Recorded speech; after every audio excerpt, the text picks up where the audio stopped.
Hi everyone, welcome to my channel. চলো দেখে নেব কি বার্তা রয়েছে, কি ডিভাইন মেসেজ রয়েছে তোমাদের জন্য।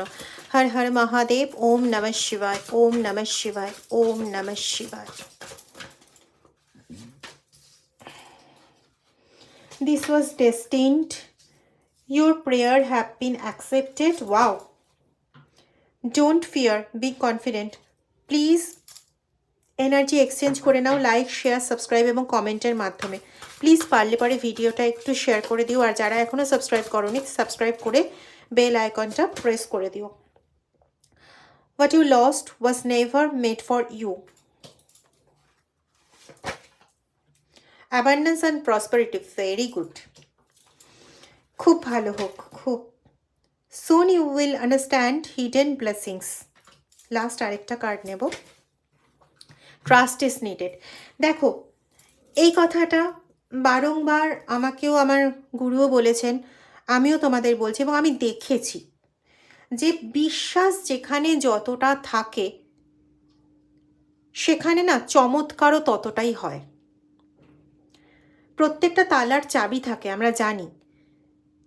অনেক সময় চাবিটা আমরা দেখতে পাই না, কিন্তু যদি বিশ্বাস থাকে যে ওই তালার চাবিটা আছেই এবং সেটা আসবেই, পাবই, তো পাবেই। কিন্তু তালার চাবিটা আছে, কিন্তু পাবো কি আদৌ, সেখানে তোমার পাওয়ার জায়গাটাও না, ওই হিসেবটাও কোথাও টলমলে হয়ে যায়। তো এখানে ডিভাইন মেসেজ আজকে খুব বিউটিফুল, খুব ভালো।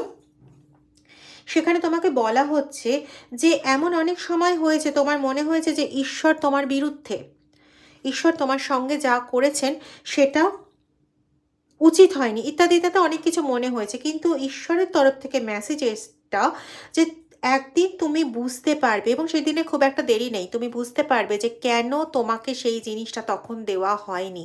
কারণ তোমার জন্য অনেক বড় একটা ভালো জিনিস অপেক্ষা করছিল, যেটা তোমার জীবনকে টোটালি ট্রান্সফর্ম করে দিতে পারবে। হ্যাঁ, তোমাকে হয়তো তার জন্য 15টা বছর অপেক্ষা করতে হয়েছে, আমি জানি না কার ক্ষেত্রে মিলবে, কিন্তু 15 বছরই এলো আমার কাছে। তো 15 বছর হয়তো তোমায় অপেক্ষা করতে হয়েছে। টাইমলেস রিডিং যখন দেখবে তখন থেকে 15 বছর। তো কিন্তু এখন যখন পাবে না, তখন ওই 15 বছরের দুঃখ আর তোমার থাকবে না, বিলিভ মি। এবং এখানে তোমার সবচেয়ে বড় জিনিস যেটা তুমি পাবে, সেখানে হচ্ছে তুমি তোমার অ্যাবান্ডেন্স এবং প্রসপারিটি প্রচণ্ডভাবে পাবে। আর তোমার যে প্রেয়ার ছিল ঈশ্বরের কাছে, সেই প্রেয়ার কিন্তু তোমার কমপ্লিটলি অ্যাকসেপ্ট হয়েছে। তো ভয় পেতে না করছে, আর যে কটা দিন বাকি আছে সে কটা দিন কোনো রকম ভয় পেতে না করা হচ্ছে, তোমাকে কনফিডেন্ট থাকতে বলা হচ্ছে। কনফিডেন্ট থাকো আর নিজের পজিটিভ জিনিস নিজে প্রত্যক্ষ করো। ভালো থেকো। হর হর মহাদেব।